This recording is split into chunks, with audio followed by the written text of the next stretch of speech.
Welcome to Season 4 of the A New Narrative podcast. I'm Sam Zagar, your projector guide and host. I've been known as being source-based in my work with human design for years.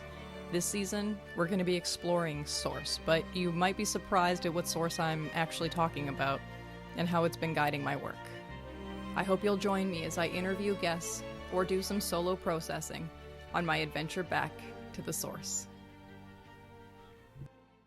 I think it's important first to mention that I'm a 3/6 eco projector, and I have as the only channel the channel of initiation.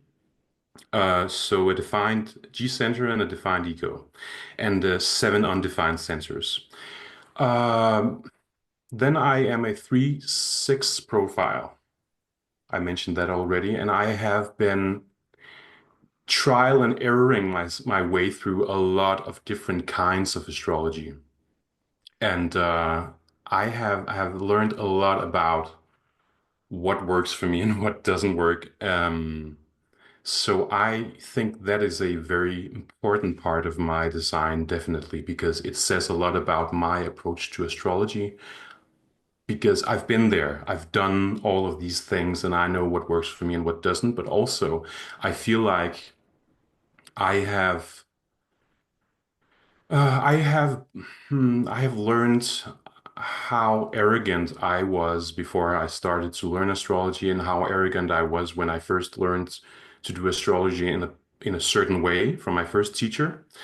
Because when I started studying with my second teacher, who was an American, Noel Till, when I started reading his book, I was like, I don't understand this. This is so weird. And I literally threw the book away from me. I threw it in a couch opposite from me, and I was like, I'm never going to read that book again. That stupid book. But then I kept at it because that was so uncomfortable to try out things outside of my comfort zone.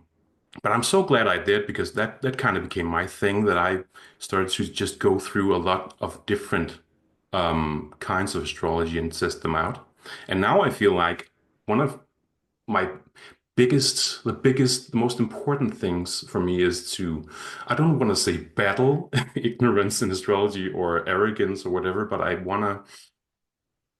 wanna show people, initiate people into seeing that, okay, astrology is such a vast subject, and we can do things in so many different ways, and there's no one way that is the true way of doing things. Okay, so since we've already brought up astrology, which came first for you, human design or astrology? Um, I heard about astrology first, but that's when I was like in third grade or something like that. But I actually heard about human design before I started studying astrology 10 years ago. I heard about it like 13 years ago, I think. I had a girlfriend who told me about it, and she said that she thought that I was a reflector. And back then, I thought, oh, I watched some videos by that guy, John something. He has long hair. The guy from Hawaii, you know that guy? Yeah. Yeah. And I thought he's so interesting and cool and eccentric. Um, but I think she misspoke because I think she meant projector. And then I looked it up a couple of years later and I thought, this is stupid. I don't want to do this. Uh, but I didn't really look that much into it. And then I started studying astrology. And no, the summer of 2023, I found out that I was a projector right at the beginning of a period of severe burnout for me. So it took me really burning out to open up to studying human design, and then I just went for it. I just went all in, and I just couldn't stop. And I studied for about a year until I found, well, about a half a year or so until I found your YouTube channel. And then I listened to your YouTube channel for about, yeah, half a year, and then I started studying with you last September. It's so funny that I don't know these things yet. That you're on the podcast and I'm just learning these things now. Okay, so I next, want to add something. go ahead. The first video I saw on your YouTube channel was one on how to discern HD from, well, real, so to speak, human design from pub HD. Really? And yeah, I think that's the first video I saw, and I was like, oh, this is amazing. And actually, I commented on that video and asked you a question, and I was so, so sad that you never responded to that or replied to that. You're not a generator, of course, but Thank you because for I saying wanted. that because I feel so bad that I don't get back to all of these comments. Like 1 out of 10 is something where I'm like, oh, that's a really random thing I have to acknowledge or like a cool, weird fact. But for the most part, I'm like, oh, I wish I could engage. But once I respond, then they respond again. Then we're having whole conversations in the comment section. And Hmm, yeah. it does make me feel bad, but not bad enough to do something different about it. You know what? I totally get that. And the more I decondition, which I feel like my deconditioning really started when I started studying with you, honestly, because yeah, then I started to really integrate these lessons. It started to become something that wasn't just in my mind and it got into my body, you know. But I totally get why you feel like you can't respond because that is a generator thing to do, of course. And the more I decondition, I feel like it's like there is this response I thought I had, and it's starting to fade slowly. And it's so weird because what is fading is basically an illusion. So weird. I feel like there's a lot of the word engaging is almost the same as the word responding to me. And I think social media tricks a lot of us into responding through engagement. And it feels like you're supposed to like engage and nurture and warm up your all this stuff with your audience. And I can't. I actually feel like as a projector, it's significantly more important for me to learn to disengage. That feels like the more knowing when enough is enough, knowing when to disengage, because as long as I'm engaging, I'm guiding, I'm not responding. When I engage to someone, like I totally tune into them. I'm not me in that moment. I'm focused on them and what they need, and it's no matter what, it's always depleting. Like a Mm, correct mm, response regenerates for the generator. When we pretend respond, we deplete. yeah. YouTube doesn't pay me enough to deplete myself to go into the comment section yet. No. Okay, so next question. What did you learn about yourself through the HD lens that you don't necessarily think actually fits you? So far, nothing. Oh, I love that. I don't think that I found anything in my body graph that doesn't really fit for me. I found some things that I still don't know how works exactly, but I haven't found anything that I think, oh, this is so not true. This is not me at all.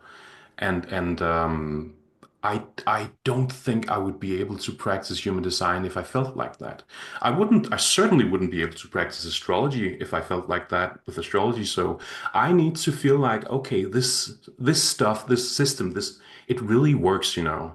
I can't I can doubt whether or not I understand it correctly. I can doubt, you know, whether people in general understand it. Maybe there are some things we've misunderstood, but I have to know, I have to feel like it works, you know. Some people say that human design feels limiting, and I agree. And I think the empowering thing about human design is that it limits us in certain ways because you know, we never stop being children. We still need boundaries. And, you know, like babies, they need to be wrapped in a way. Swaddle? So yeah, swaddle exactly. And, um, and they like to not be able to move. And I think we never stop being babies. We just, you know, we never stop being children. We get like extra parts that are adults. Um, and I think that the empowerment is that we get to let go of stuff that we think we should be. I think that for me, um, learning that I'm a projector, that was a very limiting thing to get to know about myself. But,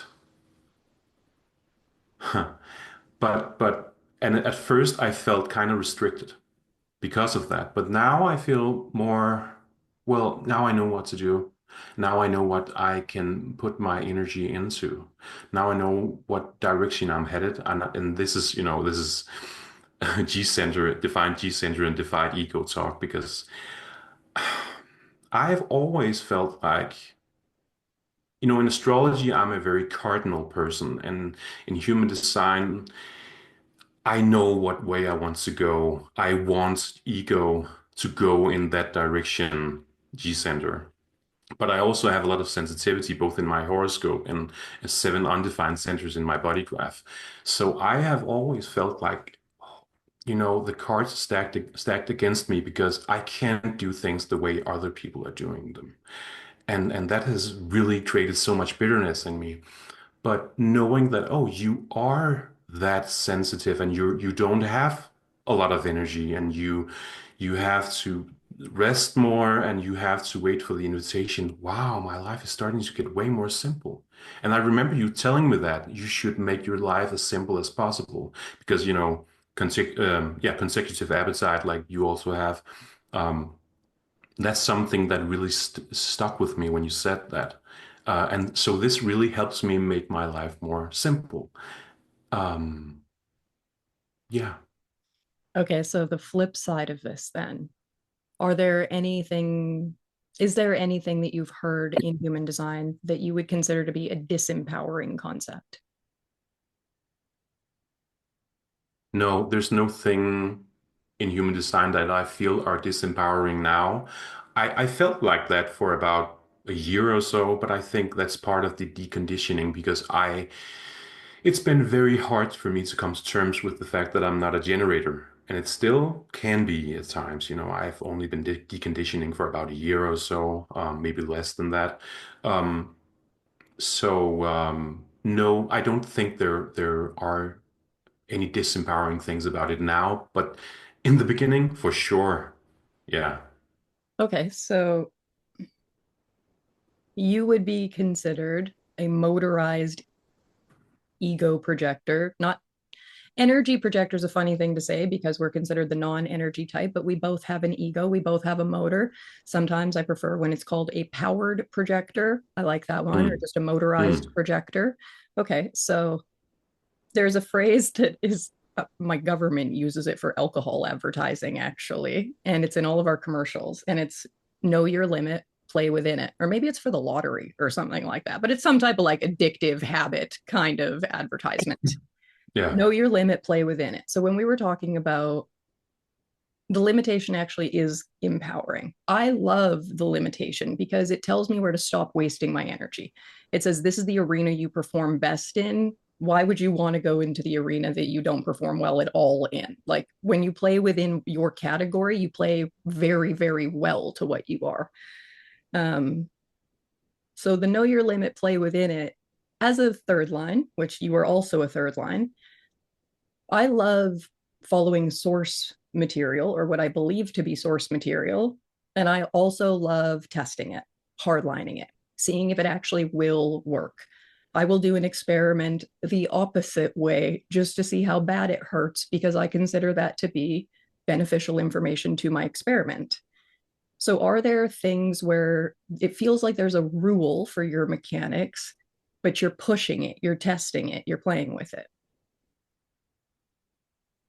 I would say that I'm testing any of the rules. Not so. I feel more because right now my food budget is very low and I'm gonna increase it eventually. But if I if I had more money to buy food for, I would eat very differently. I would eat way more consistently. But I don't feel like doing it with the kinds of foods that I'm able to purchase now. I want to be able to buy more fruits. You remember when you asked me once, and I know that wasn't at all what you were going for. You asked me, "What do you really want?" And I said, unlimited access to tropical fruit. That's so funny to me. I don't even like fruit that much. Well, you know what? I would love for you to do a reaction video once where when you tried durian, uh, durian, Durian? Yeah, durian. I've Yeah, heard you of this. tried What is that? this? You gotta try it, and you gotta do a reaction video, Sam. Especially being From taste. yeah, because it's so mind blowing. It's such a mind blowing fruit because it's first off, it's like it's huge usually, and it has spikes on it. So if it falls on your head, you're dead. But also, it has this. It kind of looks like chicken, but it doesn't taste like chicken. It has so many different nuances in the taste. And some people say that it tastes like onion. Some people say that it tastes like, cake or whatever. It has, and cheese. There are so many tastes in it that you wouldn't think belong together, and maybe they don't. Some people really hate this fruit because it stinks. I love the stank, but some people really hate it. In Thailand, it's actually forbidden to bring it into your hotels, many places. But it's, I think you would, maybe you wouldn't like it, but that's not the point. I think you would be so. I haven't tried anything that blew my mind the way durian did. Anyway, I went on a tangent there because I was talking about how um I don't try, I don't test out whether or not the consecutive diet works because I don't eat consecutive very often. I eat oatmeal in the morning, like plain, nothing on it. That's the one consecutive meal I have every day. Um, but I would love to be able to eat way more fruit and way more quality meat Mhm. um, because those things just seem to agree with me more. And I would love to be able to eat like lots of bananas each day. I love bananas and mangoes and I definitely would love to go to a place where these fruits they grow because I don't know about the whole local thing. I think I used to be a fruitarian once in my early 20s. That was I didn't even know I was consecutive back then, but something a light just turned on back then and I knew that eventually I'm gonna move to like a warm country and I'm gonna just feast on these beautiful fruits all day. And now it's still my dream. And now it's even more my dream because I know I'm consecutive. And I'm like, I just got to go to a place where I have, like I said, unlimited access to tropical fruit because then I'm not saying that my life will be perfect, but it will be a whole lot better, I think, Well, when I'm I can do that. definitely of the belief that, like, first we feed the brain appropriately, then it helps us find the right environment, and we meet the right forces and see what we're supposed to see and get recognized as the outer authority. And if you're saying that there's a move associated with you getting access to the food that you really like, it feels like that's the appropriate pathway. It also, sometimes I don't like talking about that because if people hear me and they're new, they might think like, I'll never be in my motivation unless I eat 1,000% perfectly according to my Mm. determination. And I'm like, no, it's more like you're creating a trail. And the first time you walk a pathway, no one really sees your footprints, right? But when you walk that pathway 10 times, you start to ingrain your pathway a little bit better. And so Yeah, yeah, every time I loop exactly. around, I get deeper into all of it. Yeah, and as far as I know, you're not 100% consecutive, No, but and I post photos about that because I want people to know that, like, I'm not a perfect diehard. Like, I'm here for the experiment. And I believe that we have to live our life a special way. Like yesterday, I kept feeling or I kept hearing pub, pub, pub. But my brain is like, I don't want to, I'm not in the mood to drink. I don't have anyone to go with. No one has asked me to go there. What's on the menu that I'm actually going to like? So I have all of this like trying to argue myself out of it. But I had work that I wanted to do. And every time I would go to do the work, I would just end up cleaning something in my house. And my house was getting so clean and the work wasn't getting done. And I couldn't sit down to do it. And I kept hearing pub. And I was like, screw it. I'm going to the pub. And I went And I had all of my work done in like 45 minutes. I had a bunch of new ideas. And I actually did get something that was relatively simple off the menu, but you actually end up eating more like an alternating person, I find a lot of the time when you go out, because it's like, Mm. there's the sweet potato, then there's the chicken, then there's the spinach and the goat cheese and the walnuts. And I can eat like, yeah, all the chicken is the most interesting to me. And then I want the sweet potatoes. And I'm like, yeah, give me all the goat cheese. And then I'm like, ooh, these walnuts are pretty good. But is it wrong? Am I supposed to be in my house sad? Like, you're not allowed to go to the pub, Sam. They don't have plain chicken breast. It's like, come on. I don't want to hate my Mm. life. I want to, more than anything, follow my intuition and follow my instincts and follow these weird, subtle messages that I think I'm getting. And when they say go to the pub, and after going to the pub, I feel freaking amazing. Like I think I did the right thing. Yeah, definitely. Also, two things I want to comment on there. First off, I think there are levels of perfection, if you want to call it that, because you can be like 100% consecutive, like perfectly, no salt added or anything, just one thing. And that's like the ideal, and we strive for that, but it's not needed to become a perfect or like a correct outer authority. Ra wasn't even like eating 100% according to his determination, and I think he definitely was providing the outer authority he was meant to. So, but also, uh, you know, just in the context of consecutive, eating alternating is definitely better than not eating consecutive at all. Eating three or four ingredients together, like I just did earlier, like I ate spinach with salt and brown rice. That's Mhm. definitely better than eating like 20 ingredients. And there are just these degrees of consecutive Yeah. or levels. So it's like you can play around with these degrees of your determination. And I think it's that's that's that's actually more important than striving to be perfect. It's more like, okay, I need to try out what works here. I have a good example actually, because I also think that determination is about more than food. Mhm. Um, and for me, and you too, we need to not take more than one thing in at a time, ideally. It can be difficult for me to do that, but it's if I focus on that, it really helps me get things done. Sometimes when I have a to-do list, I'm like, I have this document on my computer, and I'm just I just make a lot of space uh, between the thing I'm going to do and the next things. So I can't see those next things because I just need to focus on that one thing. And I just get more things done that way because I can't see it.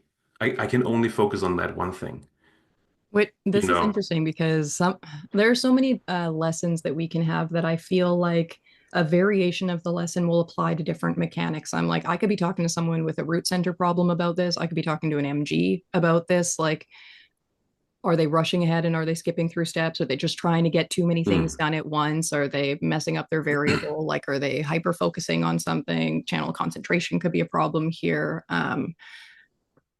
So many different mechanics come up for this, but simplistic nourishment feels very validating, not just diet. Like, I'm a one relationship at a time person. I'm a one book at a time person.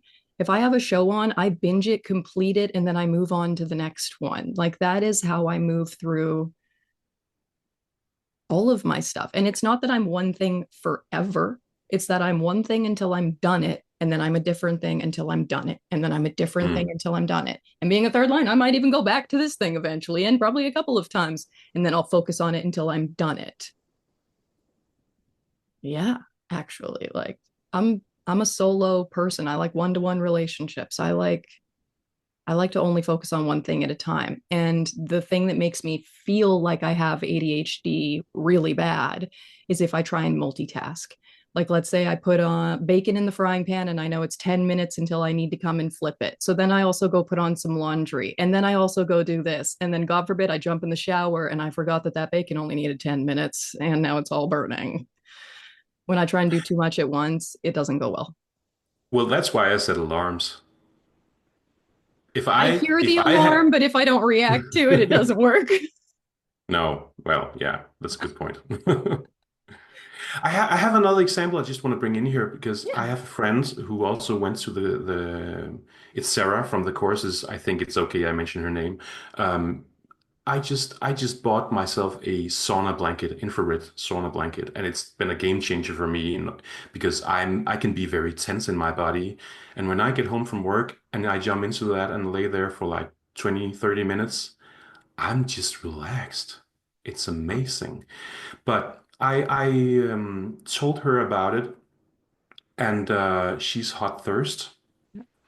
And she told me that it actually helps her because she bought one too, and it helps her get started in the morning because she needs to feel warm, and it Huh. feels like a game changer to her. And that's that's not about the food, that's about what she takes in. She needs to be warm when she takes things in. But heats I use heat to relax because I'm very tense. And I read somewhere someone's had a theory that people who are born under the cross of tension like I am tend to be more tense than other people. And that makes sense, because I definitely do tend to seek out tension. I could see that. In sorry? But I could definitely see that in your design. Yeah. You said that you resonate with everything in your chart, that there wasn't anything that you didn't feel like you, but your chart describes you as non emotional because you have an undefined solar plexus. But through your own content that you've been posting online, you've been talking about emotions, but through the perspective of the moon in astrology. Now, if I look at my own body graph, I would look at my moon and it would show me Pisces, and that's what you would be using to show me my emotionality. But at the just quick glance surface level, if anybody from a human design perspective looked at my chart, they would just say that I'm unemotional. And if I wanted to Hmm. talk about my moodiness or my wateriness, maybe they would project onto me that I'm only amplifying somebody else's emotional wave and Hmm. they would not consider my own actual feelings. So, how can I guide someone, or how can you, or how can any of us explore, like, on one hand, it's the question of exploring emotions through astrology, even when we're being told we're undefined. But the bigger point here is that through the astrological lens, you're finding important information for people that if we only had the human design lens, it might have been overlooked. Okay. So with this okay. Hmm. With this example you're bringing up here, that is one of my favorite examples about in when you're in contrasting human design and astrology, because yeah, whether or not you're emotional. Hmm.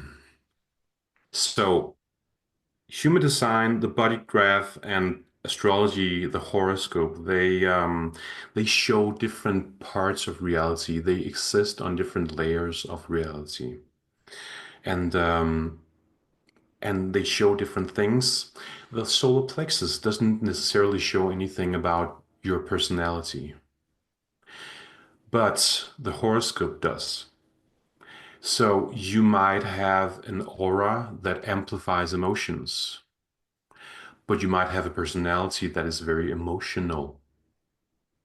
So these are two different things, but that's what's different, or that's what's difficult about, well, combining human design and astrology for sure, but also about practicing any kind of system, because you can so easily think that you know what something is about. You can easily make your own conclusions, and so many people do that. When I've been teaching astrology, I see people do that all the time. They hear something and they put their own, the way they see things, the way they understand something, they learn it through that filter. And for us to really understand any system, we we we we have to learn to not filter it through what we already know. We have to try to figure out what it is on its own. So I think it's very, very obvious when we talk about human design that it's about mechanics. I think that's very, very clear. But for some reason, people make it out to be about the personality, which it's not. It's half about the personality and half about the design crystal. But no one ever said that you can't have an emotional personality with an unemotional design. So that's the conclusion that many people draw that they really don't have any foundation to do so on. You see what I What, mean? yeah, and what is feeling like it's almost like the hidden obvious thing that is now coming to the surface is the question of authority. So if I'm dealing specifically with solar plexus and emotions as the example, the undefined solar plexus will never have emotional authority. So while this person's not emotional, they don't make decisions in an emotional way. I'm an undefined solar plexus, so I don't have emotional authority. So I'm not waiting for emotional clarity to make my decisions. But it's not to say that I'm entirely void of feeling. It's that my feeling doesn't dictate my decision making. And if That's it more helpful. does, if your feeling decides your decision making, it's conditioning that's speaking. Yeah. Because Yeah. like when my spleen really makes decisions, they're quite unemotional. Yeah. But it doesn't mean I don't have feelings about it afterwards or leading up to it. No, no, no.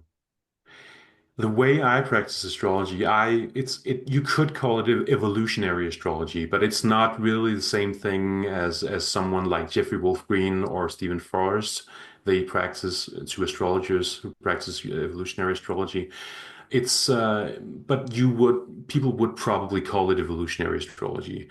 I told you about this in our session when I shared this thing about, being in your moon identity in the first part of your life and slowly deconditioning from that and becoming your sun more and more. Um, the way I see it is that the moon is at the center of all conditioning. And so if you have your moon, which we both have in a water sign, then of course we're going to be our conditioning is going to be centered around being emotional. And that really ties in perfectly with having an undefined solar plexus. Oh, okay. And it's these kinds of connections that I make when I do consultations. Can And it's this way I work with it because I for me, I don't think you could combine human design with any kinds of astrology. You would have to there would it's so interesting because finding human design for me was like finding the missing piece. I was working towards something and I've done this many times. I found that just before I found the next piece of the puzzle, I was starting to think about, oh, maybe it's like this, maybe it works like this, and then I found something that corroborated that, and I was just lacking something in astrology, and I was thinking more and more about, okay, I didn't use the word deconditioning, but that's definitely what I was working with and trying to explain. But when I found human design, it just clicked. I find that whenever I'm looking at other systems that aren't human design, they don't hold my attention for very long because, and this is, I think, again, a very funny thing to say as a projector, but they don't give me something to do. A lot of the times, the other systems I study, it's like, this is what you are. And I'm like, okay, but now what? Right? Because with human design, the mechanics are laid out like I look at it like a video game, like playing a game and leveling up each time you pass something. So deconditioning for me feels like an active experience. I don't like when people are like, you got to prove the. I'm like, no, it's just more like I want to see if it works. So you got to work at it to see if it works. You have to work with it to see if it works. I'm not just going to like accept the belief or the label or the whatever. Like, I'm done with that. I want things that I can actually play with. How do I decondition and differentiate? And this is the map to be able to do so. Um, Yeah. I Can I go? Go ahead. Uh, um, that face you just made, I'm just trying to not laugh. Ah, okay. Well, I think that most systems I've met, including astrology, don't have that action components. They don't have a clear course of action you can take. There are some parts of astrology that are more like that. Some are like evolutionary astrology can you can make it more action based because you can say, okay, what are you evolving towards and what are you evolving away from? So if you are in a situation and you're kind of you are unconsciously going back to old ways of handling things, then you could say, okay, you got to move. Or maybe I want to be gentle in these situations. Maybe you could consider exploring that end of the spectrum instead. And I would just gently guide people. In some cases, I might shock them because that's me, the channel of initiation. And I love when I get to do that and people don't get offended. But anyway, uh, there are some parts of astrology that are actually very action-based, electional astrology, where you look at, okay, when should I do this thing for it to work best? And in other schools of thought, they think that, oh, you can't change your fate.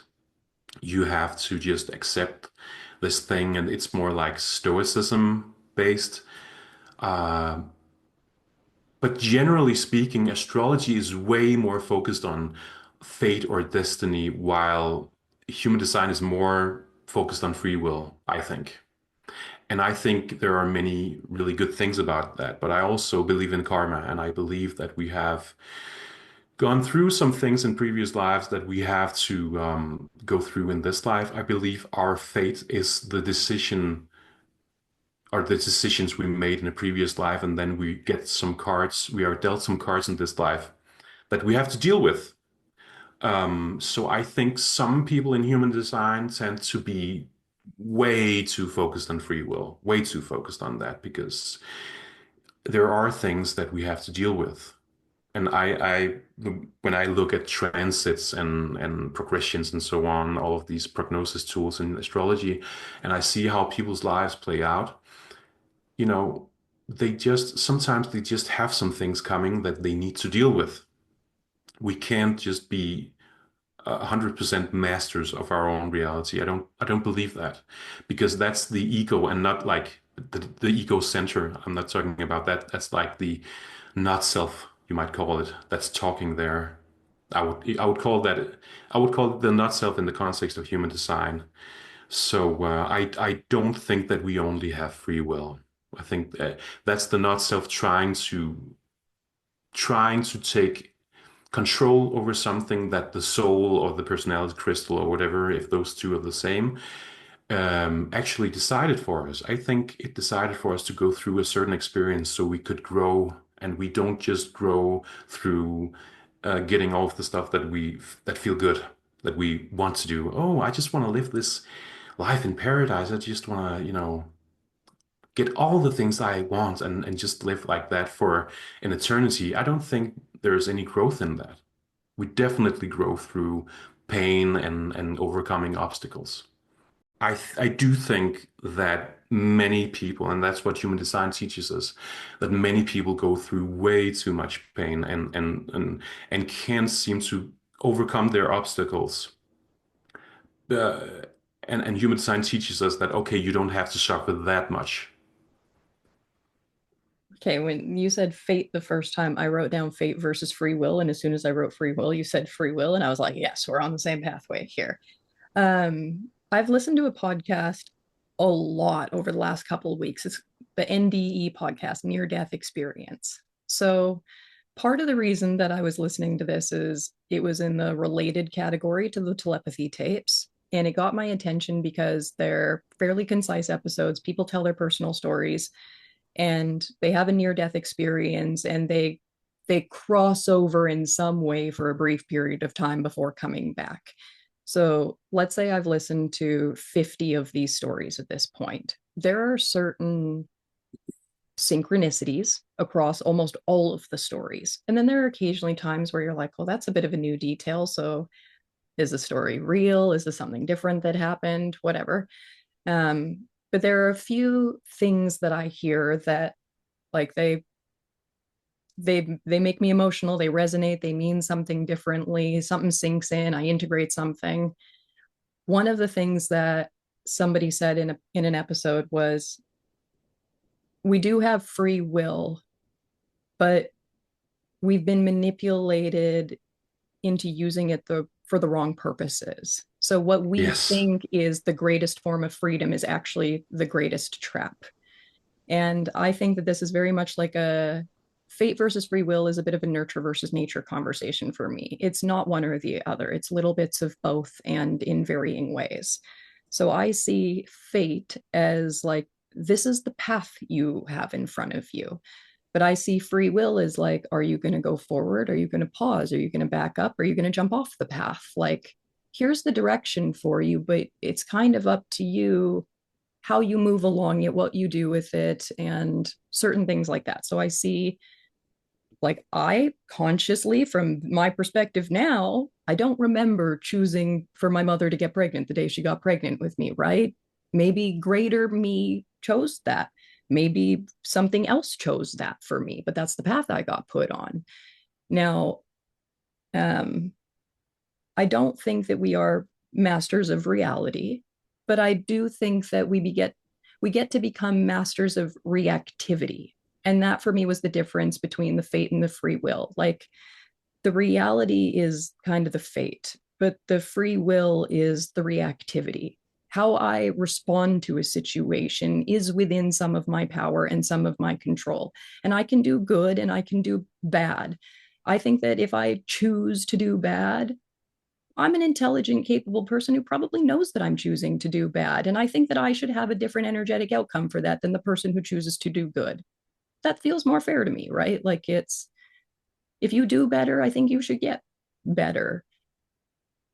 Okay. So the next question is coming from the fact that the entire new season that I'm recording right now is about me questioning source.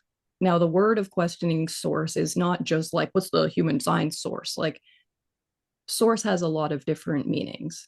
Where did that come from? But then where did that come from? But where did that come from? You know, if we're chasing the source back to an origin point, what is actual, what is source? What is source material? I am well known as being anti pop HD. I coined the phrase pop HD. I got a lot of flack for it. I also got a lot of recognition for it.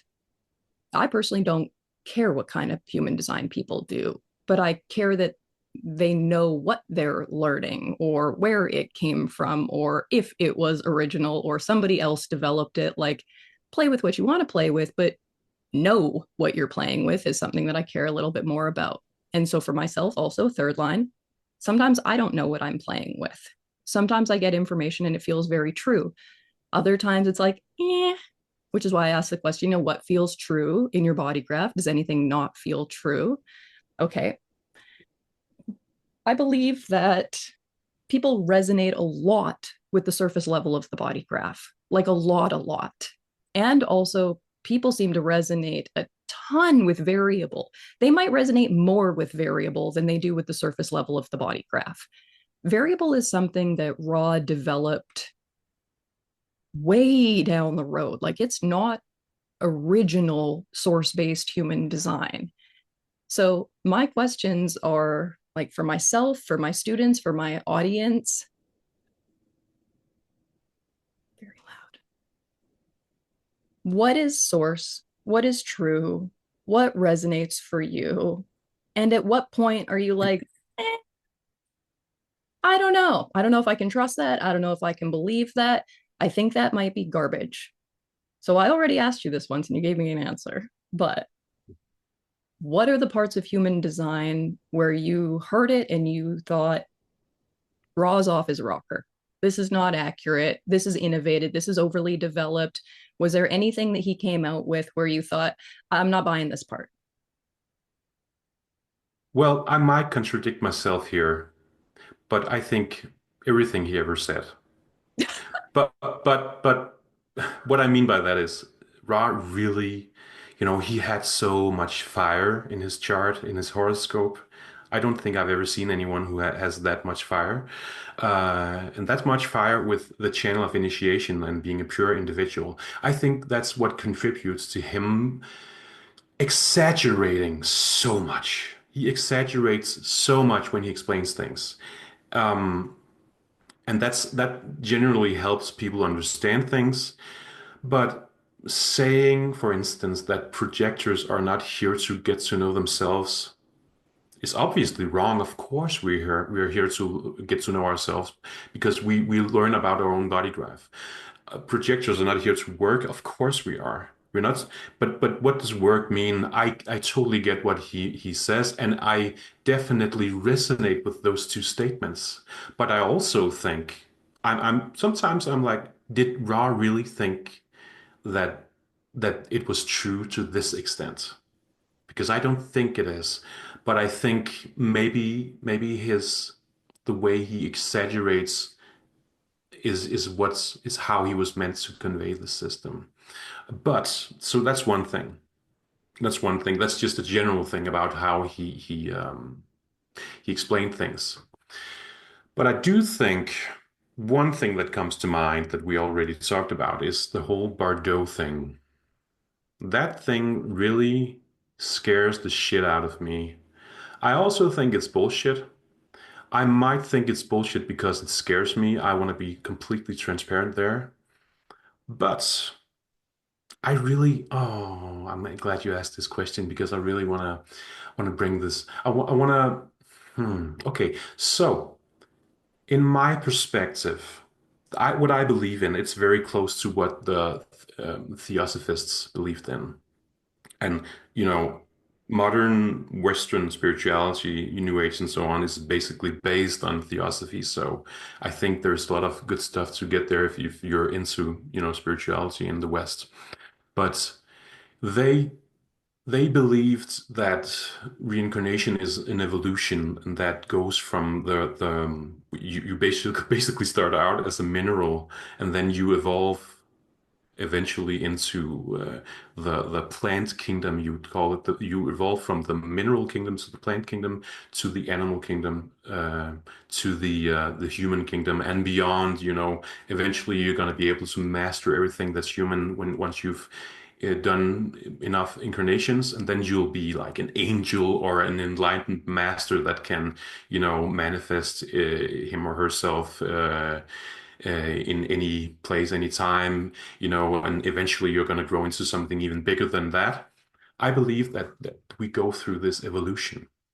Bardot really fucks this thing up for me, this whole evolution, because I think it seems to me that the personality crystal is the soul, because you have explained it a couple of times when you said that okay, we can choose to whether or not we get to come back or we come back. I think that's bullshit because I don't. What is it that chooses that? I would say it's not self. It's the part of us that thinks it knows the plan, but it doesn't really know the plan that was set out for this life. And Ra also says that if you don't go through the Bardot experience and you don't the personality crystal and the design crystal they don't separate correctly, then your personality crystal will become a rogue personality crystal, and it will. I think he said that it will basically be what some people see as demons or goblins or like these like scary creatures. That sounds like hell to me. I could be wrong, but that sounds like you go to hell if you don't go through Bardo. I might be taking this thing way too, far, but I'm just gonna, add something else here because wouldn't that then imply that if somebody were to push you into a volcano, they could send you to hell? If you think about it. I don't Mm. like the fact that someone else is able to determine my soul's destiny or whatever after I'm dead. I think my destiny, my soul's journey is determined by me when I'm living. I don't think anyone else can do anything about that. But I'm so afraid, I'm terrified that he might be right about this. And if he is, I think the universe is not as loving as I thought it was. Okay, so what I will say is not based on what I believe, it's based on information that I think Raw would provide in this situation. So the first questions I would have here are, have you been through the information where he does the angels, demons, gods, ghosts, entities, and aliens? Nope. Okay, so in that material, the summary of it would be that the color of your view perspective creates what you interact with. So, being a sixth color view, I would, it's not that I do interact with aliens, it's that if I interact with a greater being, from my perspective, I will label them as an alien because that's the number that colors my experience of them. So, what is an alien to me could be an angel to somebody else, but it's the lens through which I see them that has me project onto how I describe them. Now, whether that's true or not, when I listen to these NDE experiences, what's very fascinating is what people describe they're seeing and the kinds of beings that they're seeing and how they feel about them. And let's say 45 out of 50 that I've listened to are extremely positive. They make crossing over feel like not only not scary, but a desirable thing to do. And one of the greatest reasons Hmm. that I've been listening to these podcasts is because as a splenic person who has like, you know, my authority is like, will it eat me? You know, the fear of survival and all of those things. I have like, I will occasionally have catastrophic thinking that is, you know, debilitating. So I want to have things that can give me different perspectives because I got really bad catastrophic thinking throughout the last couple of years with human design stuff. I have to say that if I think about dying, it's not it's not exciting, it's not empowering, it's not like there's not a lot that I've encountered through human design that makes me feel like I'll be able to surrender when it's my time or let go comfortably when it's my time. Whereas when I listen to these other experiences of people who've crossed over, they're very much like, we don't need to be afraid. It's amazing, like the love and the feelings and all of the stuff. But occasionally you hear an episode from someone who does not describe that stuff. There was one guy who, from his perspective, he described hell. And going Hmm. into the episode, he was like, I was not a good dude. I did not have a good life. I did not treat people well. I had no experience of religion. I'd never read the Bible. Like, I didn't know any of that stuff. And he passed out because of sleep apnea and crossed over for a while. And his description of things were, he was like, people describe hell as like a burning place. And he said it was burning almost the way that liquid nitrogen is burning. It's so cold, it burns you. It's the complete absence of love and light and warmth and it's like the deepest misery. But in that place that he saw, the ball of warm light appeared to him and still gave him the choice. It was like, do you want to stay here? Or do you want to go back and end up in a different place with different, like, do you want to do your karma differently? Um, so there are some descriptions of these like fairly dark places too when people cross over, but it's very uncommon. And these people typically acknowledge, like, I was not a good person. Where Exactly. But that can I just add something here? Because this is also a very Christian perspective, that, or maybe other religions too, but that we have one shot at this, and if we get it wrong, we end up in hell. I think we can end up in a temporary hell, like going through some kind of, what's it called? Not limbo, it's purgatory. purgatory, exactly, where we are being cleansed, and then we get back to it. I believe that we are eternal beings that will go through. When we do bad stuff, we will have very bad experiences to teach us how to be, people. I don't think it makes sense that, okay, someone who lived their lives who were really bad people, like someone who killed a bunch of people, that, oh, just as long as they go through their bardo, they'll be fine. And someone else can be pushed into a volcano like Mother Teresa or whatever, and they will just end up in hell because someone, pushed them. That doesn't make sense to me.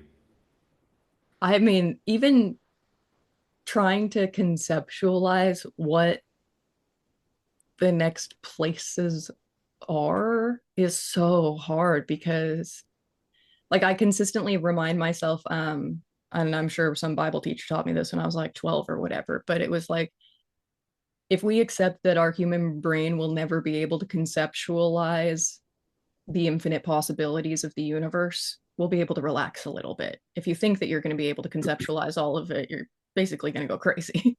Yeah, and that's what bothers me about Ra, because he is so, when he explains things, he exaggerates, and he always sounds so sure of himself. And I think he was meant to do that. I don't, you know, but still. So when he talks about something like Bardot, how would you not get crippling anxiety if you really believe in it? How would you not that? Because okay, you can write in your will, I want to have this done, but you can't control that. You can control, in the end, you can't control that. So I definitely think there is something to what he says. I don't have a problem with those mechanics. What I have a problem is how finite he describes it as. You know? Mm-hmm. It's like, well, you don't ever get to come back. Okay, so I'm fucked then. I don't want to live like that.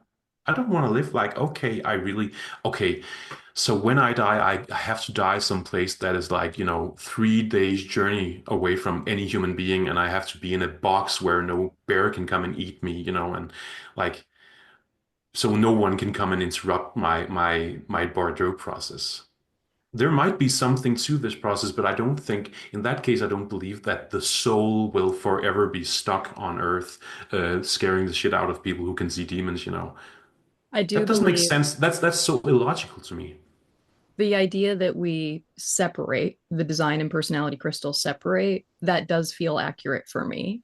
I don't automatically have a belief that it's like it's 3 days and this is the rules and these are the, but I do believe that there is a skin suit and a more mystical component of us that needs the skin suit to have this life experience.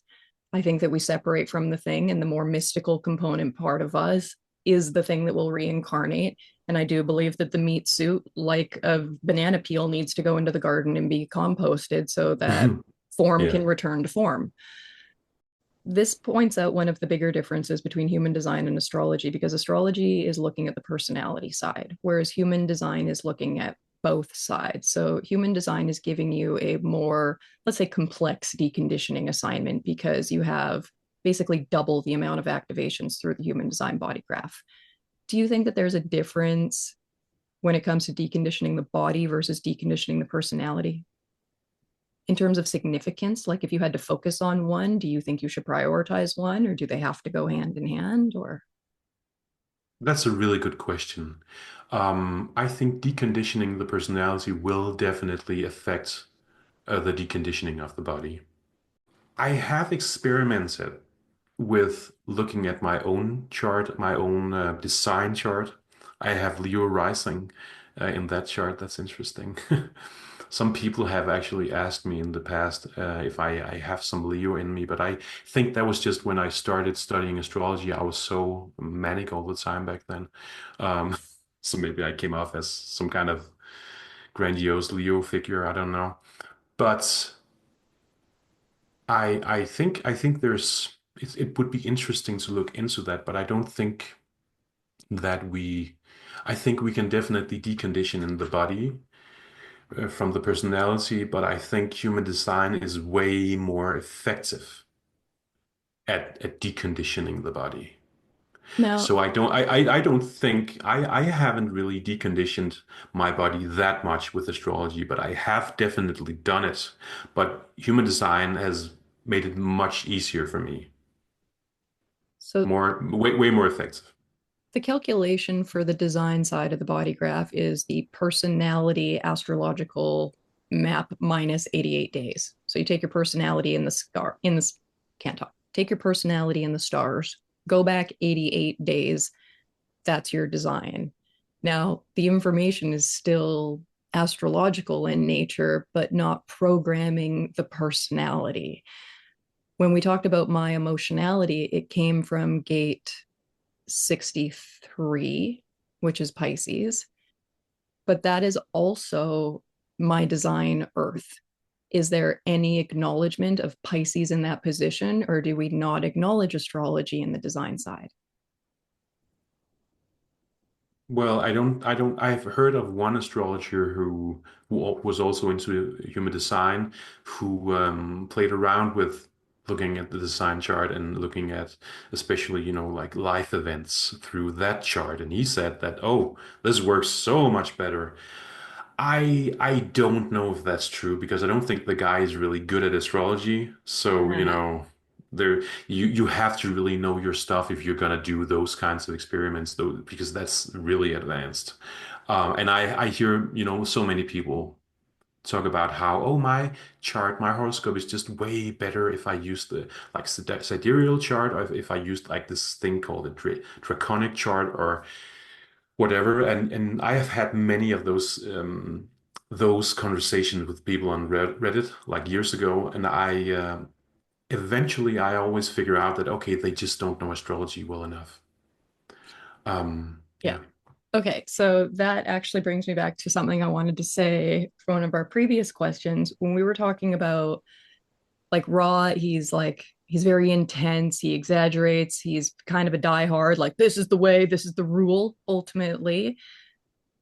What if because he's a 5-1 profile, we see him as very foundational, very rule based. This is what you need to start from. Step here or don't step at all, basically. Now, what if he knew that it was going to be innovated, but he wasn't comfortable talking about that as much in the beginning because talking about innovation is like giving people permission to play with something that they don't understand. Like this guy trying to use his astrology to come up with a new thing. And you're like, is he even that good at astrology in the first place? And so Ra Hmm. would be like, I want to give them the experiment, but I don't really trust them to experiment with it yet because they don't have their foundation. So was Ra's original human design it's the like the difference between the rule and the exception. So is Ra the rule because he's foundational, but let's say you and I are the exception because we're the third line and we're more experimental. It's not that I'm like totally different from the rule, it's that the rule is not as rigid as we may have been led to believe, but we may not have been experienced or intelligent enough to figure out where the rules are more flexible. Hmm.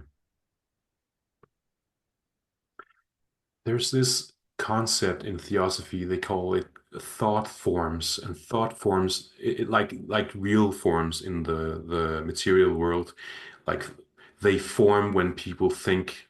When you think enough about something, it becomes its own thing. It takes on its life, a life on its own. And my guess is that Ra had to be as fanatical as he was, as I think he was. And I don't mean that in a negative way necessarily. I think he had to be as narrow-minded, I could also say, because his mission at first was to have people create these thought forms, have human design take on it a life on its own, because then it would be more stable for it to be experimented with and for it to be um yeah, played around with and it changed, and I think it has definitely found a solid form now, so it can, it wouldn't break now.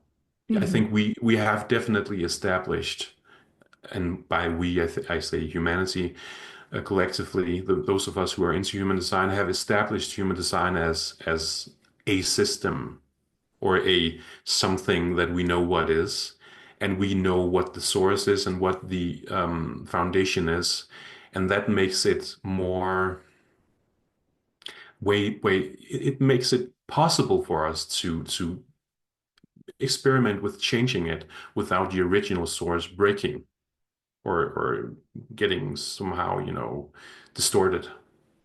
Okay, now I love that you just used the word fanatical because in my list of things I wanted to talk about, that's one of the words that we haven't gotten to yet. And it's basically a two-part question.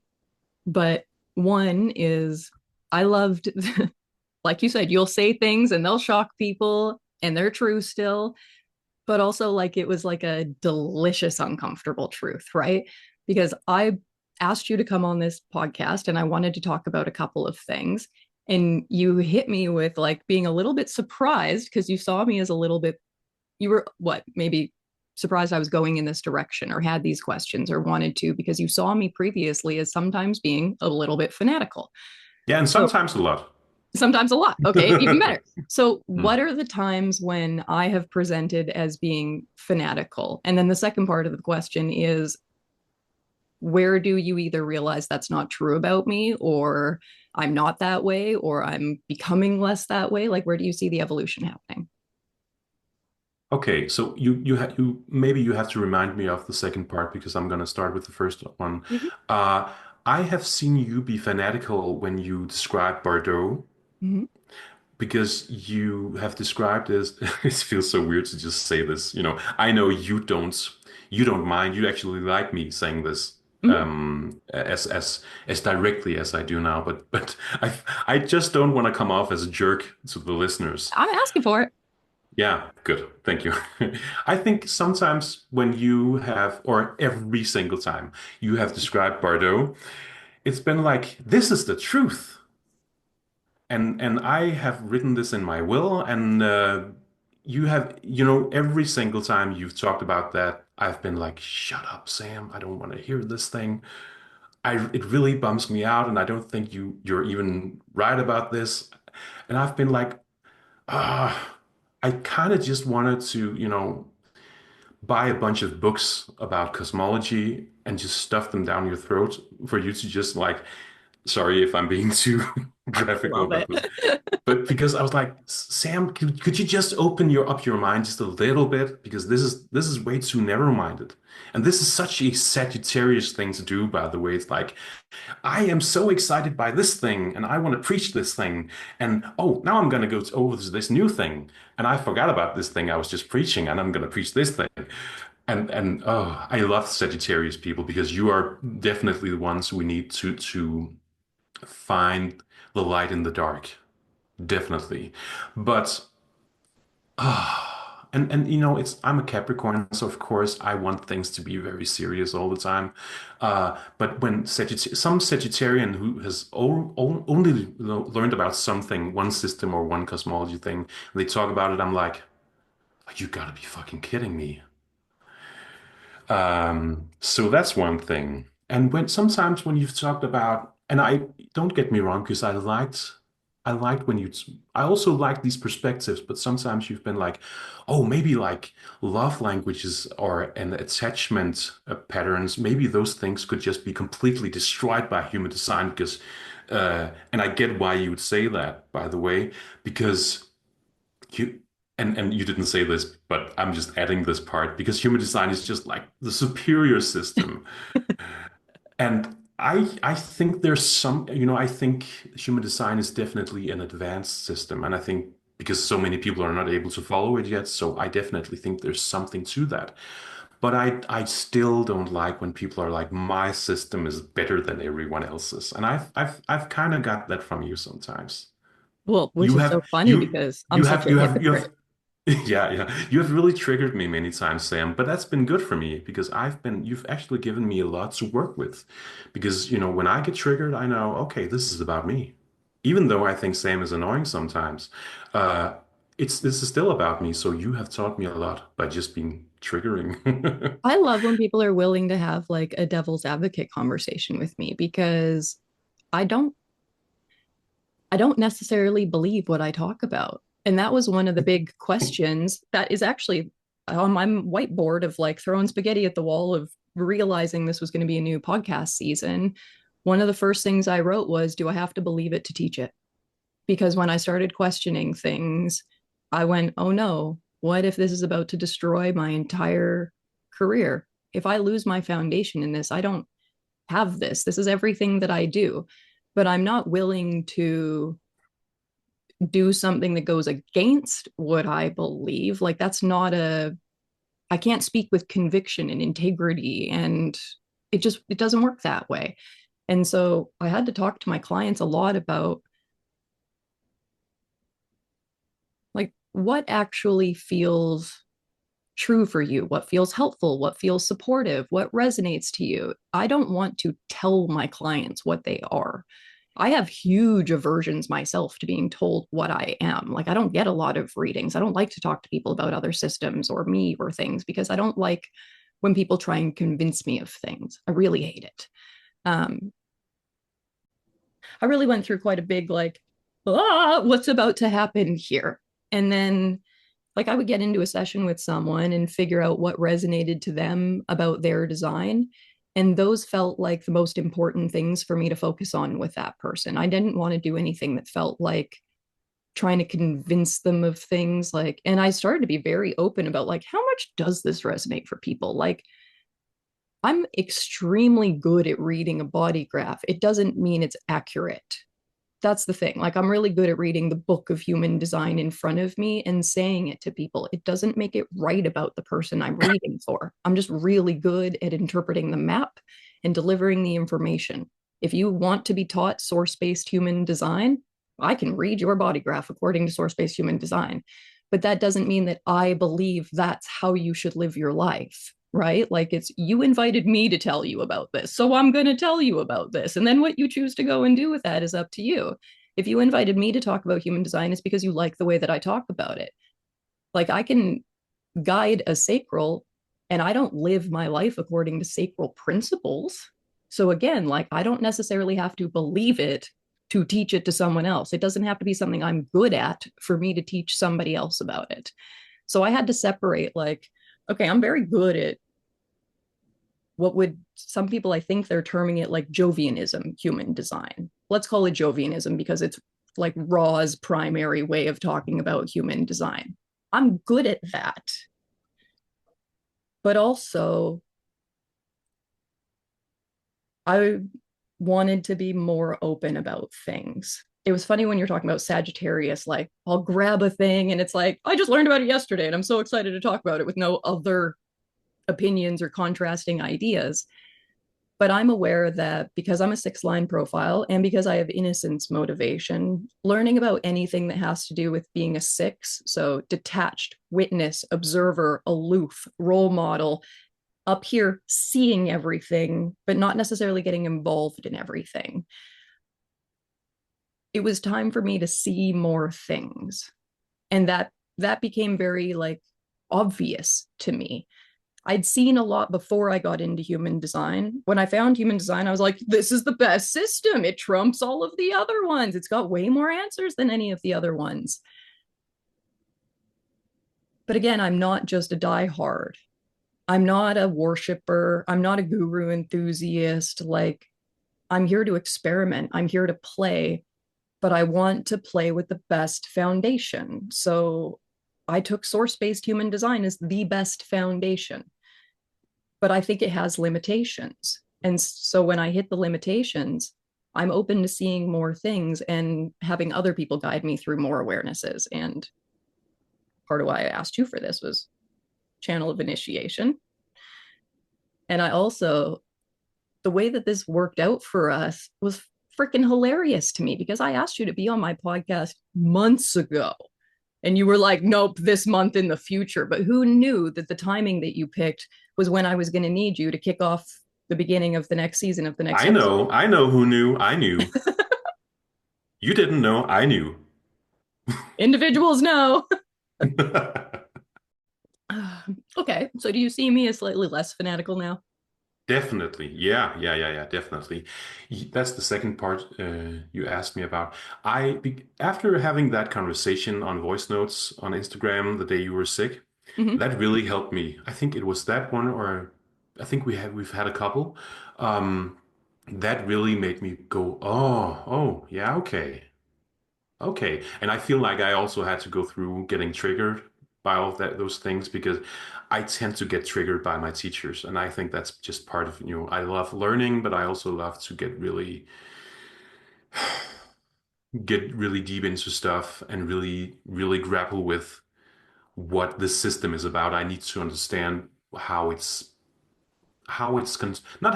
constructed, but how it works. I need to get my hands dirty. That generally makes me expect more from my teachers and expect certain things, and that generally makes me, sometimes get disappointed or disillusioned or whatever. And that's part of my process, I think, because it's something I've observed. Because I see that, okay, so this person who I really admire and who I think has a lot of answers, really can provide me with anything, and that's part of the individual process for me because I have to figure out, test out, okay, what works for me and what doesn't work for me as a 3/6 projector. But after having those conversations with you, I felt, oh, wow, I had no idea that you were this open, and I guess it's something that's been evolving. I've been wanting to ask you, how has teaching human design, these human design courses, changed your perspective on human design? And I think this is my answer. I think you have evolved a lot from doing this, and I think these perspectives are coming up for you, actually. I could be wrong, but that's what my guess is, because you have really, played around with teaching this, and now you are getting to a new level in your understanding. I think that working with people, working with groups of people, especially that are not that well versed in human design, is way healthier for me than associating with people who see themselves as very good at human design. And I really like humanity, which is a funny thing to say because I don't like people, but I like Oh.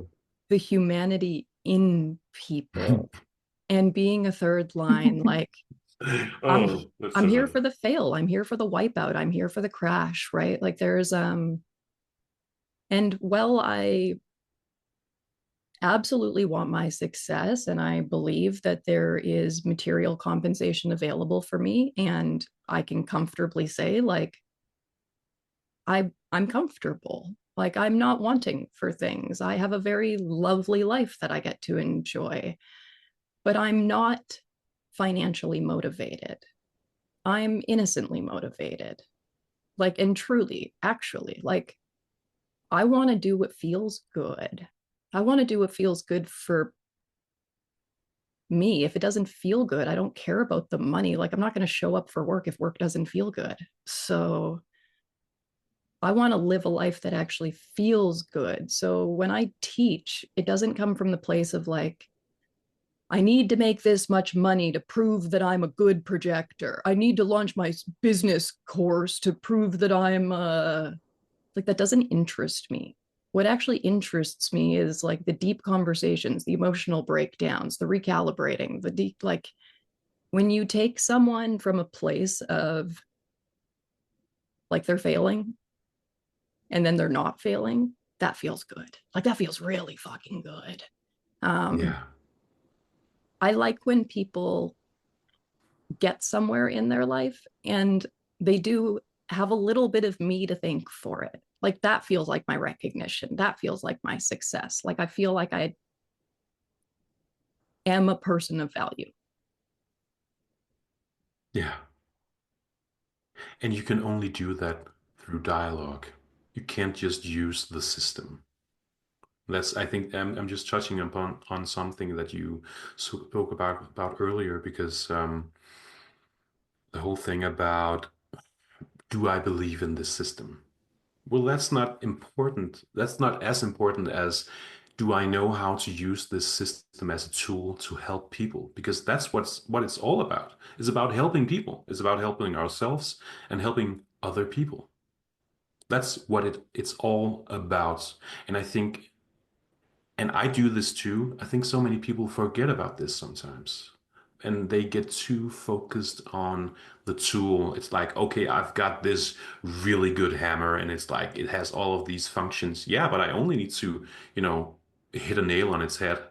I don't need for it to be able to make coffee or whatever. Uh, I only needed to do this thing. And that's, for me, I found what feels like the perfect combination in astrology, and especially evolutionary astrology, but also other parts of astrology that I've combined, and human design. That feels like the perfect tool for me because it helps me explain or help people through the lessons I've learned in my life. It helps me use those life lessons to help other people. I think of a couple of quotes from one of my astrology teachers. This is about astrology, but it actually also applies to human design. Astrology doesn't have any answers. Life has the answers, and astrology helps us find them. Ooh, I like that. So you could say that about human design too. Human design doesn't have any answers, and that's a very provocative thing to say. But life has answers, and human design helps us find them. It was through that guy and one of his students, who became my teacher later on, who were that I actually learned how to have a dialogue, not just do a reading. And his student, Kathy Rose, she's a projector too. So a projector taught me how to be a projector in astrology. So Yeah. that's really beautiful for me. I have another quote. I just need to give you this other quote. He also said, "Astrology activates what we already know about life."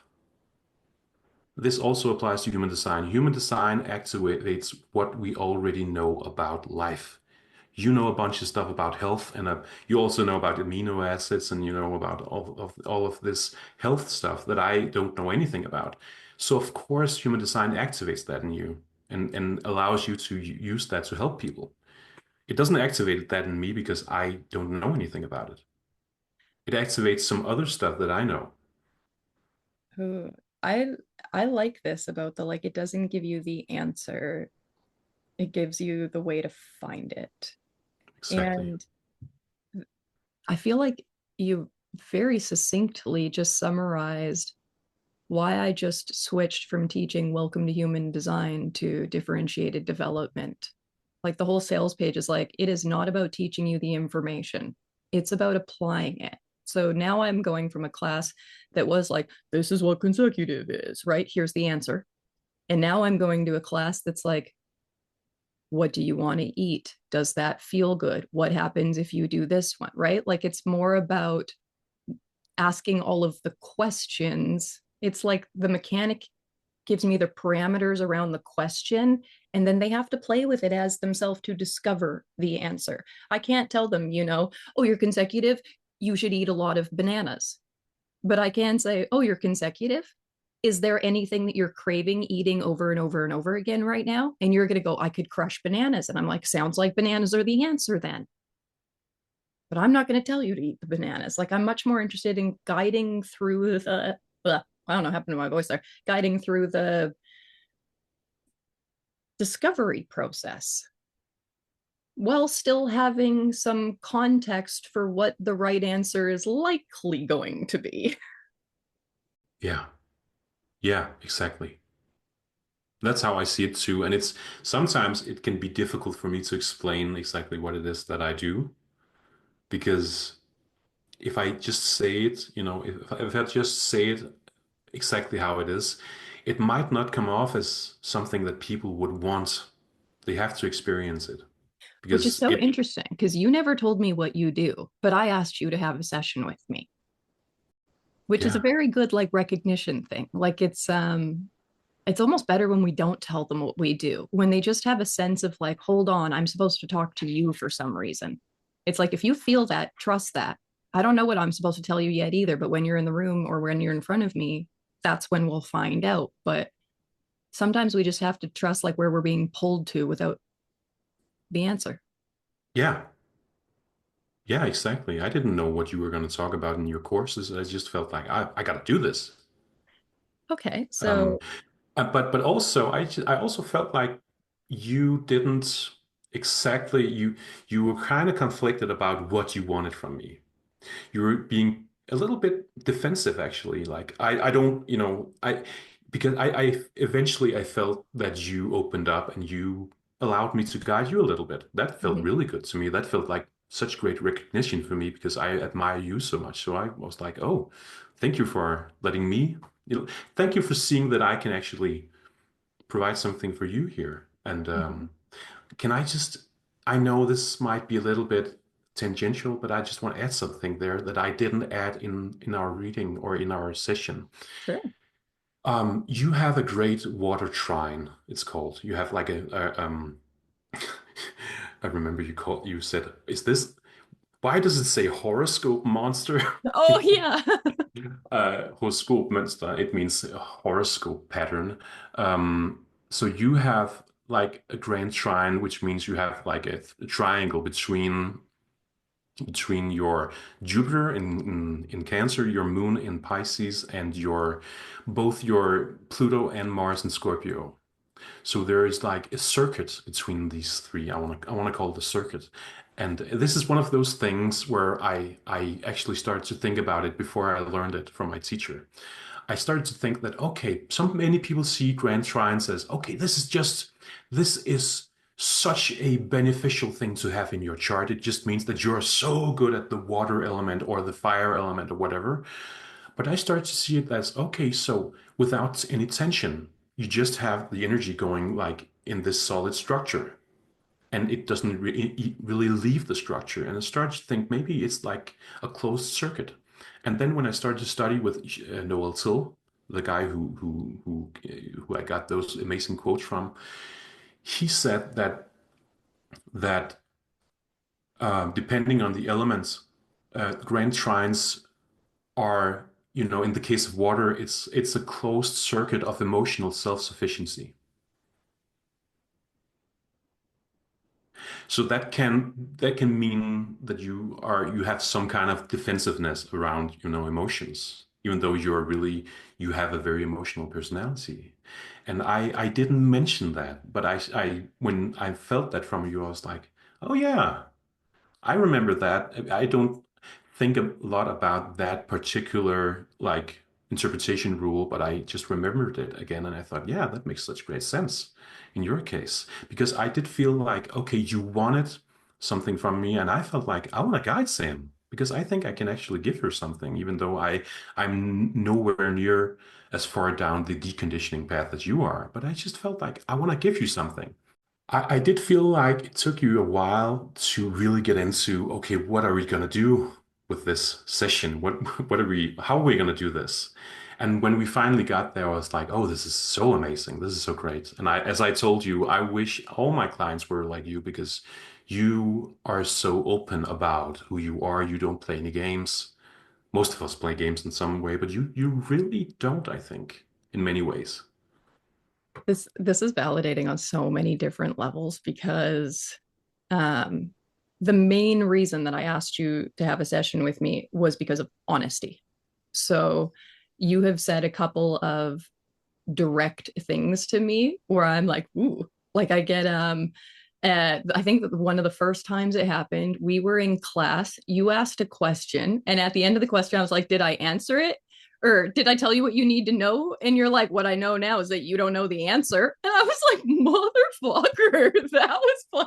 That was bold. And I loved it. Like, I laughed so hard. I was giddy after class for so long because, well, I'm not really interested in having friends and peers that can't hold their own with me. You know, like I'm direct and I'm not an Mm. asshole about it, but I'm a direct person. And I like when other people are also direct people, like cut the Mm. fluff, you know, like You, it's, you know, Sam, you have definitely, and I think I hope you see that I've actually evolved over these last 6 months because I feel like I have definitely gotten more bold after you started to ask me to get more bold with people and with you. And yeah, it feels really great, and I'm very thankful to you for that. I feel like that's one of the things you helped me with the most, just being more direct with what I want and direct with what I think about something. hmm. um, there's the reason that I appear defensive in the beginning and like, you know, let's say the watery trine thing is also explaining this thing. Um, it's a bit of an irony that I'm even in the system that I'm in the first place because I feel this way. But let's say my biggest trauma trigger ever would be people not believing my reality or people Mm, arguing against my reality. So if I've talked to someone about a traumatic experience, it's not the actual experience that really fucked me up. It's that when you go to talk about it, people don't believe you or they question you or whatever, because not only did you have a bad experience, now you think you're crazy and you don't know if it was real and all of these other things. And that makes it so much worse. So when people are without invitation, very bold in my life about telling me who I am, what my real experiences are, what's true for me or not. I have such a shutdown now about all of that stuff that it's like I preface for people, like, just don't do that, please, because that will kill our relationship. So mm, I am a questions based person. So I wanted to start our session by being like, I just want to ask you things, right? Like, I want the freedom to have my innocence come out, my curiosity come out. I don't want to be told who I am. I want to ask questions about what I care to know. But then, based on the answers that you give me to the questions, I learn to trust you more and I get more comfortable. So then I open up. But as soon as I open up, I'm like wide fucking open, right? It's, mm. yeah, I'm like, I'm all in. But Yeah, I'm like, I'm rigid about it first, but then very open. yeah. And can I just go more into that water trine because there are parts that are part of that water trine is your Jupiter, as I mentioned before, and it is in Cancer, but it's also conjunct Chiron, the wounded healer. I don't remember if it's an asteroid or if it's a comet. I think in some way it's actually both. I don't remember. I don't do all of that technical planetary stuff. Uh, but so there's a wound. You know, you said your reality. Another word for reality is your truth. So there is a wound around your truth, and it's in Cancer. So it's in, close relationships, familiar relationships, or maybe in the family. So there is a wound that needs to be healed about saying your truth, coming out with your truth. Um, that's one interpretation, in the family or in relationships that feel like family, where you're really close emotionally to the person. And Jupiter also rules both your moon and your sun, Pisces and Sagittarius. It's the traditional rule of those two. So it's a very and it's actually the focal planet in your horoscope pattern, the bucket. So So it just makes such great sense. I've been thinking a lot about that actually. I've been thinking about how do we conceptualize this conjunction between Jupiter and Chiron in Sam's chart. I've been thinking about that a lot because I've been feeling it, but I didn't really get it. And now I just got it when you just said that it's about people questioning your reality. And it's so interesting because that whole trine is actually related to the fourth archetype, I would call it, because it's the moon which rules the fourth sign, and it's the fourth sign, Jupiter in Cancer, and it's Pluto and Mars in the fourth house. So there is a lot of focus on your truth and feeling, emotionally self-sufficient in some ways, or feeling like you have to be because maybe there's the wounds related to your reality, your truth, your way of seeing things. Also, an interesting theme with the Sagittarius sun, because the Sagittarius moon would probably be more like, oh, I need for people to believe me. I need to have like an audience. But with the Sagittarius sun is more like the mature version of the Sagittarius energy, especially when we've done some deconditioning, then the sun will be more mature expression of the sign. And that is not so much a Sagittarius who needs other people to believe it. It's more I need to feel free in the way I move around in my own reality. I want to be able to experience things through my reality. Yeah, it felt like too, like once I trap the frequency, once I capture it and do something with it, I feel free after that because I'm like, I already did what needs to be done. Now I'm on to the next thing. I don't have to dwell on it anymore. It feels liberating, yeah, to get it out of me. If someone wants to get into a conversation with you, whether it's a client, a podcast, a friend, what do you like talking about? What do I like to talk about? I like to talk about combining human design and astrology. I like making those combinations. I like the some of those more advanced questions like why does human design say that I um, am emotional when astrology doesn't, or vice versa? I actually have a couple of examples that I want to bring up here that I wrote down in case we needed it. So also questions like some people might see that they have a strong moon in their chart, like I have. I have moon in Cancer and it's trine my ascendant. That's a very strong placement for the moon. And some people might say, oh, you're a tribal person, but I'm not. But my personality kind of is, but I'm still a pure individual.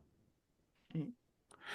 Those kinds of questions, I like to take people, I like to for people to have these wonder about these things. Why does one system say this thing and why does the other system say the other thing? Because for some reason, I just know how to answer those questions every single time. It's something that's very easy for me. And it seems to be something that's very difficult for most people. So I love to talk about that. I love to help people understand those things. Also, another thing I like to, and I think this ties in with my gate 13 in my defined G center, I love to talk about people's stories because most people feel like that their lives have been messy. I know I feel like mine has, but when you look at it through the lens of astrology, you can really see how their life chapters have played out in a such a beautiful way. And I'm actually writing a book on a new technique, or it's not a new technique, it's a technique that I discovered because there are so many different techniques that you can use to look up people's life chapters. But this one I feel like is one of the better ones that I discovered while just having fun experimenting and combining different things. And I found out that, oh, you can do this. And I don't want to, say too much about it because I don't want to feel like I have to race against someone else who may think, oh, I want to write about a book about that too. I want to be first. I need to be first. That's my design, you know. Um, but this technique has just blown my mind. It has blown my mind because it shows how, you know, I have interviewed like 30 people, I think, gone through their lives and heard their life stories. And I've gone through like 30 or more famous people's life charts, like going through their biography. That's a lot of work, by the way. Um, and I've applied this technique where you can see the life chapters, and it just blows my mind how I don't want to say how accurate it is, but how structured our lives seem to be. And I like structure. I'm a Capricorn. How structured our lives actually are and how beautifully they play out. Seemingly, no matter if we're using our free will to do good for ourselves or not. I love to talk about those things and talk about how people's lives actually always make sense. Because I have been one who have felt like my life didn't make any sense, didn't have any meaning, because I feel like I've been a major fuck up for a lot of my life, especially my 20s were like a disaster in many ways. And, you know, as a 3/6 profile, that makes sense. But seeing it through the scope of this technique and other techniques, but especially this technique, I feel like, wow, it really makes sense. And it gives me so much comfort. And I love providing that kind of comfort for other people. I remember going through a woman's chart who her example will be in the book. She had this horrible life of she was abused by her father and she had a drinking problem for most of her life. And um, I don't want to give too much away because it was actually such a beautiful story. And when I went through her life story, and after we had gone through all of it, and I'd seen the amazing healing she had gone through, she told me that this was just fantastic. She felt like, wow, this was just she did felt it too, like, okay, so my life has been very, very structured and very not predictable because we can't necessarily predict what's going to happen, but we can predict when a period will play out. And that helps us see that, okay, this this won't last forever. This too shall pass, as you say when you do animus. Can't believe you just brought up animals. That's freaking Yeah, awesome. sorry. I would But yeah, those apologize and two do whole things. episodes on those. Okay, so So yeah, then, those two things, combining human design and astrology and looking at people's life chapters. okay, so this will be the last question I want to leave you with then. And it's maybe one that people wouldn't expect to be asked, but I like it and I like the contrast it provides for the audience. How can somebody tell that they're not ready to work with you yet? How can somebody tell that they are not able, that they're not ready to work with me? How can someone tell if they're not ready to work with me? That's a really good question. Well, they can take a look at the drama triangle. Um, Victim, savior, persecutor, I think they're called, and see if they tend to fall into those either of those roles a lot. And if they have like a lot of excuses and they don't want to back down from those excuses, they probably are not ready to work with me because I really love that model because it's so simple, Mm-hmm. but it's basically what the moon is all about. Are you in the drama? Are you in your emotions or are you ready to leave them? I go into victim mode or persecutor mode or savior mode all the time. It happens all the time, but I get quickly out of them again, I think. I've been working a lot with those three roles. And I think when I see people who are probably not ready, they tend to stick to, okay, this person really did something to me. They crossed my boundaries. They, did this and that, and they have a whole story there, a whole narrative that they stick to. So if people want to work with me, they have to be ready to have their narrative blown to pieces because I won't stand for it. I don't want to work with someone who thinks that they need to have their narrative confirmed by me because I don't do that.